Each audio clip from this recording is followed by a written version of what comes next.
So finally ಇವತ್ತೇನಪ್ಪ ವಿಷಯ ಅಂದರೆ ಕಾಲೇಜಲ್ಲಿರೋ ಹುಡುಗರೆಲ್ಲ ಸೇರಿ ಕಾಲೇಜಲ್ಲಿ ಗಣೇಶ ಕೂರಿಸ್ತೀವಿ, ಬನ್ನಿ ನೋಡೋಣ.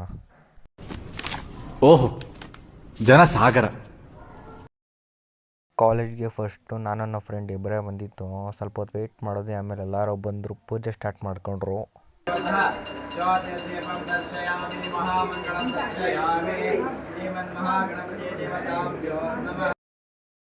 ನಮ್ಮ ಮ್ಯಾಮ್ ಬಂದುಬಿಟ್ಟು ಸಡನ್ನಾಗಿ ಒಂದು ದಾರ ಕಟ್ಟಿದ್ರು. ನಮಗೇನು ಅಂತ ಗೊತ್ತಾಗ್ಲಿಲ್ಲ. ನಿಮ್ಗೇನಾದರೂ ಗೊತ್ತಿದೆ ಕಾಮೆಂಟ್. ಮ್ಯಾಮ್ ಗಂಟೆಗೆ ಬರಬಾರ್ದು, 1 ಗಂಟೆ ಅಲ್ಲ 2 ಗಂಟೆ ಆಗಿರ್ಲಿ, ಆರ್ಮಿ ತರ ಕಾಪಾಡ್ತೀರಿ. ಮ್ಯಾಮ್ಗೆ ಯಾವ ಹುಡುಗರು ಕಂಡ್ರಿಸಿನೇ ಬೀಳ್ಬಾರ್ದು, ಮ್ಯಾಮ್ಗೆ ಯಾವ ಹುಡುಗರು ಕಂಡ್ರಿಸಿನೇ ಬೀಳ್ಬಾರ್ದು. ಮಾಡಿ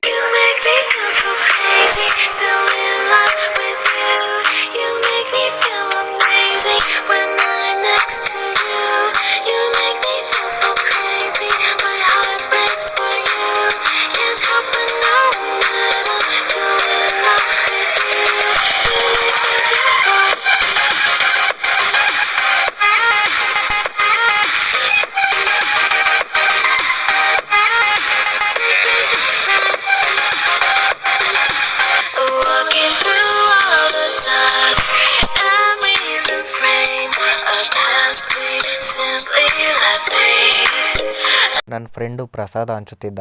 ನಾನು 2 ಸಲ ಇಸ್ಕೊಂಡು ತಿನ್ಕೊಂಡು, ಪ್ರಸಾದ ತಿಂದಾದ್ಮೇಲೆ ಕಾಲೇಜಿಂದ ಅಡುಗೆ ಮಾಡಿಸಿದ್ರು. ಊಟನ ಮಾಡಿಕೊಂಡು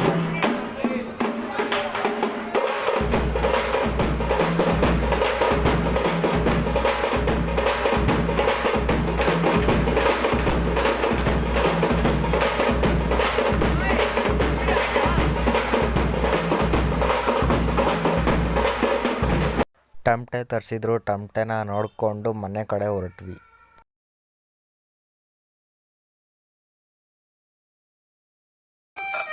ಅವ ಲಾಲು ಬೇಕು.